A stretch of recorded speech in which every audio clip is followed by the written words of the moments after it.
नौरंगपुरा के पास मिला 10 दिन पुराना एक व्यक्ति का शव की शिनाख्त कराने में जुटी पुलिस। बबाई थाने के नौरंगपुरा गांव में बुड के बालाजी मंदिर के पास सुबह एक शव मिलने से सनसनी फैल गई।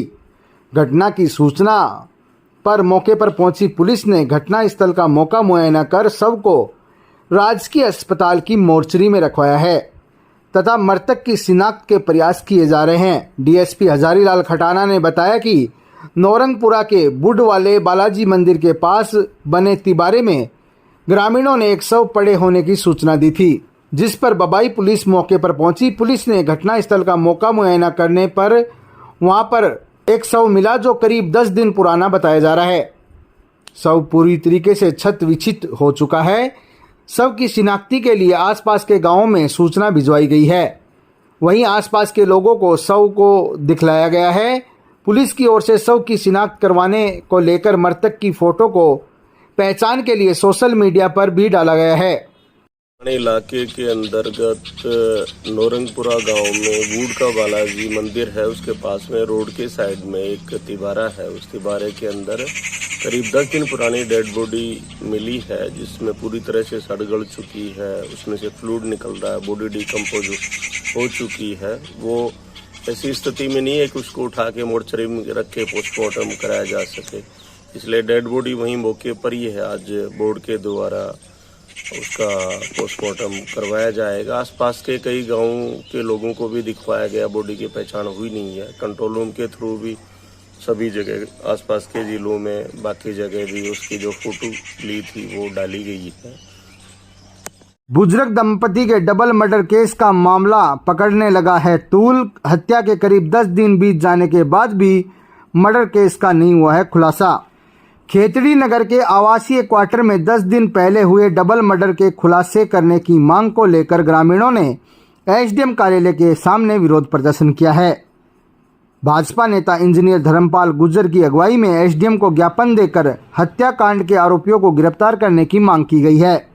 एसडीएम जयसिंह चौधरी को दिए गए ज्ञापन में बताया गया है कि 8 जुलाई की रात को आवासीय क्वार्टर में रहने वाले बुजुर्ग दंपति दर्शन सिंह व उनकी पत्नी महेंद्र कौर की अज्ञात लोगों के द्वारा निर्मम हत्या कर दी गई थी। घटना के 10 दिन बीत जाने के बाद भी पुलिस द्वारा हत्या का कोई सुराग नहीं लगा पाई है। आज से 10 दिन पहले कोपर के अंदर जो सरदार दंपति की हत्या हुई थी, जिनमें पुरुष की उम्र 75 वर्ष थी, महिला की उम्र 70 वर्ष थी, जो एक सीनियर सिटीजन की कैटेगरी में आते हैं। और वो दोनों पति पत्नी वहाँ निवास करते थे, उनका परिवार बाहर रहता था। ऐसे में एक इतनी दुखद घटना हुई है जिससे आम नागरिक सहमा हुआ है। जब सरेआम घर में घुस के दो लोगों का मर्डर कर दिया जाता है और 10 दिन बाद में भी पुलिस के हाथ खाली हैं। हम ये नहीं कहते कि पुलिस ने प्रयास नहीं किए। इसमें मैं एक स्पष्ट बात करना चाहता हूँ कि पुलिस भी चाहती है कि खुलना चाहिए। जैसे गांव में कोई फ्री फाइट होती है, उसमें तो राजनीति चल जाती है। एक पक्ष दूसरे नेता के पास चला जाता है, दूसरा पक्ष दूसरे नेता के पास चला जाता है। लेकिन ये जो बुजुर्ग दंपति की हत्या हुई है, इसमें कोई राजनीतिक लोग इंटरफेयर नहीं कर रहे। पुलिस भी चाहती है कि जल्दी से जल्दी खुलासा हो।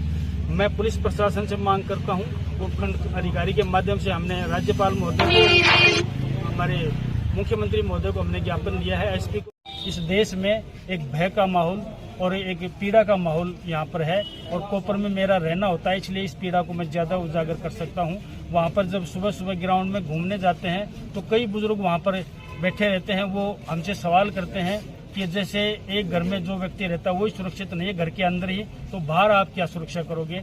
ऐसे सवालों का जवाब पुलिस को भी देना चाहिए और जल्दी से जल्दी इस मर्डर का खुलासा होना चाहिए। ये खेतड़ी उपखंड की जनता ये चाहती है कि इसमें तुरंत कोई न कोई ठोस कार्रवाई हो और मुजरिमों को गिरफ्तार किया जाए। बदमाशों ने किडनैप कर की मारपीट। 7 से 8 बदमाश गाड़ी में डालकर सुनसान जगह पर ले गए। 30,000 रुपए छीनकर हो गए फरार। पुलिस को दी गई रिपोर्ट में राजेंद्र प्रसाद 40 वर्षीय उम्र ने बताया कि सीकर में सुधीर गैस एजेंसी के सामने 7-8 बदमाश बाइक व गाड़ी में सवार होकर आए और उसके आगे बाइक लगाकर मारपीट करने लगे, जिसके बाद बदमाशों ने उसे गाड़ी में डाल लिया और किडनैप कर एक सुनसान जगह पर ले गए। बदमाशों ने राजेंद्र प्रसाद के साथ गाड़ी में जमकर मारपीट की और उससे 30,000 रुपये छीनकर फरार हो गए।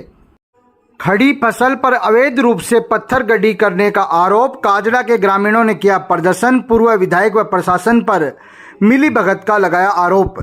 खड़ी फसल पर पत्थर गड्ढी कर अवैध रूप से कब्जा करने का आरोप लगाते हुए काजड़ा गांव के ग्रामीणों ने कलेक्ट्रेट पर प्रदर्शन किया है। सूरजगढ़ के पूर्व विधायक व प्रशासन के खिलाफ नारेबाजी करते हुए मिलीभगत का भी आरोप लगाया गया है। गांव के रमेश नागवान ने बताया कि काजड़ा गांव के सरहद पर गांव के किसान मनीराम गुज्जर, लीलाराम गुज्जर व सीताराम गुज्जर के नाम से जमीन है। इस जगह पर प्रार्थियों का जन्म से कब्जा है। सेटलमेंट के दौरान गलती से रिकॉर्ड में महाजन के नाम हो गई, जिसका घोषणा का दावा उपखंड अधिकारी सूरजगढ़ के न्यायालय में विचाराधीन है। लेकिन उक्त गलत राजस्व रिकॉर्ड का नाजायज फायदा उठाकर महाजन लोगों ने बिना कोई अधिकार के पूर्व विधायक के पुत्र को इस जमीन को बेच दिया, जिसके बाद 17 जुलाई 2023 को पूर्व विधायक का पुत्र जयप्रकाश 15 से 20 व्यक्तियों को लेकर गांव पहुंचा और प्रशासन को धमकी देकर कब्जा करने की बात कही है। इसके बाद जब उपखंड अधिकारी व तहसीलदार के पास गए तो उन्होंने ऊपर से दबाव होने की बात कहते हुए प्रार्थना पत्र को लेने से ही इनकार कर दिया। गांव के केसर गुज्जर ने बताया कि पूर्व विधायक का पुत्र जयप्रकाश भूमाफिया है, गरीब किसानों की जमीन पर कब्जा करने का काम करता है। वहीं पूर्व विधायक श्रवण कुमार का भी इस मामले में बयान सामने आया है। उन्होंने इस मामले से उनका कोई लेना देना नहीं है, ये बयान दिया है। बताओ, कल के दिन काजड़ा ग्राम में प्रशासन के आदमी ऐसे आए जैसे किसी बड़े नेता के आदेश दिए हुए थे। गांव के अंदर गरीब किसान को सताने के लिए उनकी फसल में जेसीबी लेकर के और तार बाड़ करना चाहते थे खड़ी फसल में। लेकिन वहाँ सीताराम गुज्जर, मनीराम गुज्जर, लीलाधर गुज्जर गरीब किसान ने हैं, वो उनको सताने के लिए गांव वालों में जोश आया और बिना बुलाए ही अपने आप पहुंच गए।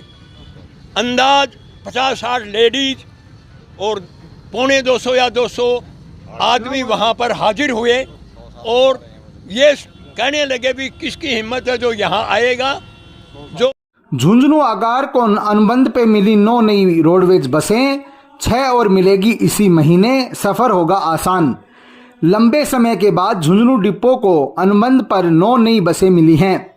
ये सभी बसें BS6 श्रेणी की हैं। इन बसों का अधिकतम लाभ देने वाले झुंझुनू दिल्ली मार्ग पर संचालन शुरू कर दिया गया है। इस आगार में पिछले 3 साल में एक भी नई बस नहीं मिली थी। पुरानी बसों के नकारा होने से आगार की आय और यात्री भार में गिरावट आ रही थी। इससे पहले झुंझुनू डिपो में 81 बसें ऑन रोड थी। इनमें 14 बसें अनुबंध पर चल रही थी। 9 नई बसों के आने से डिपो में बसों की संख्या बढ़कर 90 हो चुकी है। हालांकि इन बसों के आने के बाद पहले से चल रही अनुबंधित बसों को हटाने की प्रक्रिया शुरू हो गई है। अनुबंधित बसें 5 साल के लिए ली जाती है। पहले से चल रही बसों को 7 साल हो गए हैं। इन बसों का संचालन कोरोना काल की वजह से 2 साल बढ़ाया गया था, जिसमें से 3 बसें इसी महीने हट जाएंगी। अगले महीने अगस्त में 7 बसों का टाइम पीरियड पूरा हो जाएगा। सितंबर में 1 और अक्टूबर में 3 बसें हट जाएंगी। अब जो नई बसें अनुबंध पर ली जा रही है, ये 5 साल के लिए ली जा रही हैं। इन 9 बसों के अलावा झुंझुनू को 6 और बसें मिलेंगी। कुल 16 बसें झुंझुनू आगार को मिलेंगी। नई बसें आने से आगार व यात्रियों को फायदा होगा, डिपो की भी आय बढ़ेगी। तो कितनी क्या बचाई, क्या डिमांड थी, अब कौन कौन से रूटों पे? हमने रोडवेज से प्रशासन से मांग की थी। 16 गाड़ियाँ तो अलॉटमेंट हो चुकी है हमें, जिसमें से 9 गाड़ी प्राप्त हो चुकी है। 9 गाड़ियों को हम दिल्ली रूट पर भेजेंगे, क्योंकि वर्तमान में दिल्ली में है ना वो B6 की डिमांड है और B6 की गाड़ियाँ आई हैं और जो ही गाड़ियाँ आती रहेंगी हम दिल्ली रूट पर ज़्यादा महत्व देंगे इसका। आपने कितनी गाड़ियों की डिमांड की थी, कितनी आ चुकी है और कितनी की और आवश्यकता है? हमने 24 गाड़ियों की डिमांड की थी, अब 16 तो अलॉटमेंट होगी और अगले राउंड में दूसरी और अलॉटमेंट हो जाएंगे। आपका नाम और पद बता दो। मेरा नाम मदन लाल, पद मेरा प्रशासनिक अधिकारी है, दोनों डिपो।